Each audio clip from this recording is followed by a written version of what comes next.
is not just about what do you want. It's especially about what are you willing to sacrifice for this. 99% of the time, I wake up alone and I go to bed alone. And this is why nowadays I reach so many people. This is the question. What type of sacrifices are you willing to go through? What type of suffering are you willing to take? And based on that, it determines what can you reach. Today's video is sponsored by Huel, a quick, affordable, nutritionally complete source of food with everything that your body needs. Head to the link in the description to see more of their products. Let's dive back into the video. Is there any teachings in Shaolin that talk about the idea of like false deities and, you know, like material goods and how it's not great for the mind? It's simply rooted, I would say, in the fact of attachment.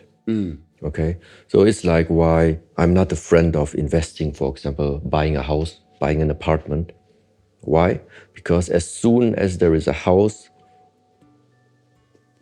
standing somewhere, something about me is stuck.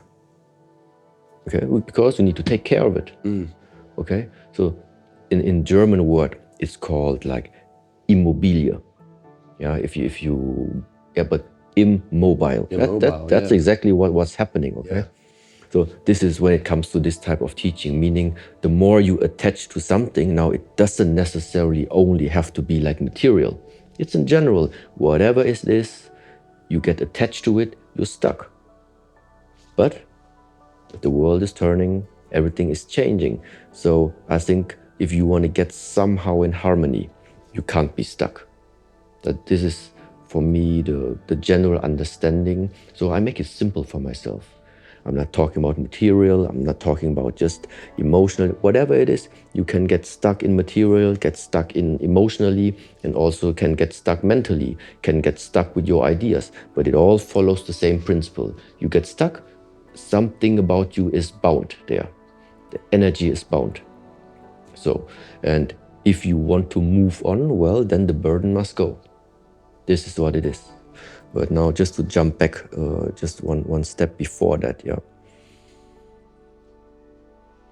If somebody is willing to take the same sufferings as like other people, no matter what, you look at any successful person, I think once the circumstances would also be the same, the only question would be if you are also willing to go through the suffering and the sacrifices somebody has went through. And that's all about it. So it's not just about what do you want. It's especially about what are you willing to sacrifice for this. And I make it very, very simple, for example. Yeah, for the last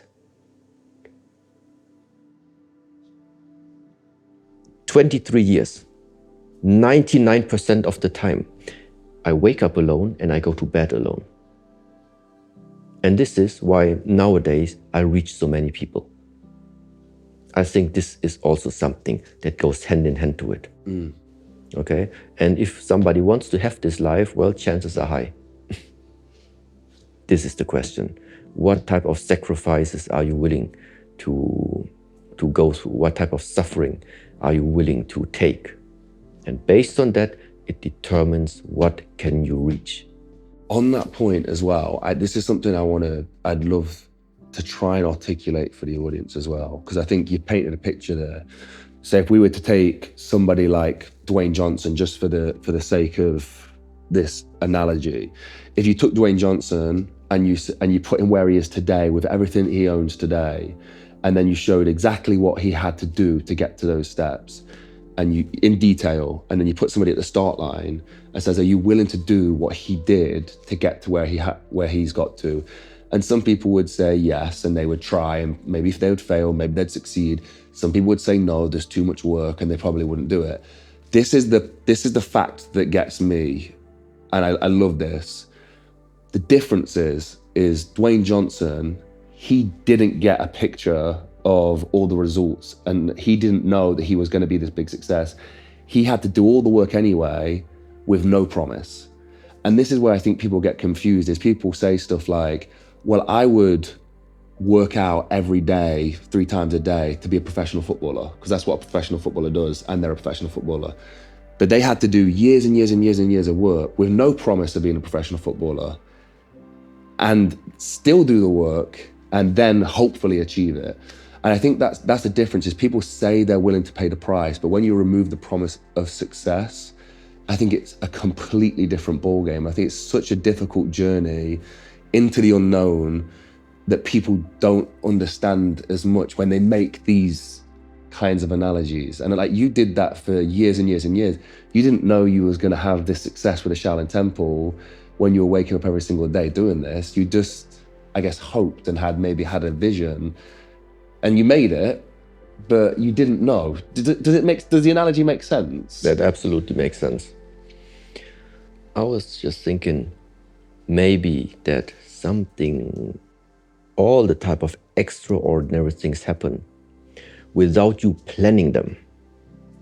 Maybe this is really the price for you accepting the fact of going through suffering. This is like my philosophy. So you are willing to really keep going, stay disciplined, don't give up. Just have trust in whatever.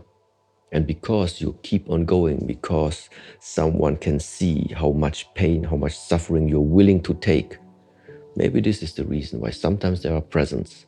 Of course, you can take this only as a picture, but maybe this is the analogy, yeah?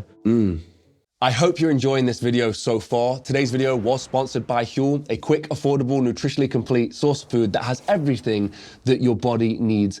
I've been using these guys for the past 2 years. When I fly around the world, we host the show, we try and break the world record stone, and we just have busy lives. To know that I can reach in my bag and have everything from the nutrition, the protein source, the vitamins, in a bottle has been an absolute game changer and helps fuel these projects. So if you want to find out more about Huel, head to the link in the description. Let's dive back into the video. The more we have suffered and the harder it's been, usually wherever it was at some point, the more the gift was for us. And it seems to always be the case. And I guess it's that thing again, the balance of the universe. Like, you put in and you put in and you put in and you put in and you give and give and give. And then one day, somewhere unknown to you, it comes back. And it feels like magic sometimes, that the way it happens, but it does. And it usually happens in the place you weren't looking, is where the gift will be returned. Maybe not where you wanted it, but something will come. And I've always found it fascinating, incredible. And I think when you understand that finally, it does change your life. And if you can just start to trust that, we say trust the process, because we feel that we know now, we've had that feedback once, and once we had it once, it came 2, 3, 4 times, and the more and more that came, the more we understood that it will come somehow. As long as we just keep trusting the process and we stay disciplined, we put as much work as we can into it and bear the hard times with grit and determination, at some point there'll be something, whether it's a gift at the doorstep or whatever it is, but it will be returned. I think it's hard for some people to have faith in that, though, or believe that it will come back, especially when it's painful. Maybe just take a look at the nature. This is why are sometimes the lifestyles that we have so much related to the nature, why I like to go to the nature, because there it gives sometimes the answers. You just look at, for example, there are some trees, they grow quite fast. And then you have some bamboos, like, so many years nothing's happening, and suddenly the boost comes. So, but what all of them have in common is, it's about the roots. So, and some roots take longer, some roots they need to prepare properly, knowing what's going to happen later on. So, and this rooting, meaning entering into new territory, is also what makes it so painful when we are trying to build up roots in our life. Also, now coming back to like the martial training, there are exercises which are called strengthening the roots, developing the roots, rooting. So, and are these relaxing exercises? No.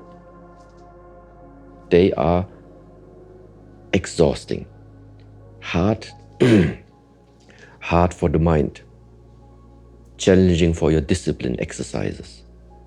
But when you go through it, everything else you're going to build upon this is just going to benefit from it, yeah? And so how fast something goes or whatever is really not important. This is not where to place the attention on. You are just like a puzzle, bring things slowly together. There are plenty of methods created for the human being in order to calm the mind. Doesn't matter if it comes from Shaolin, if it comes from whatever.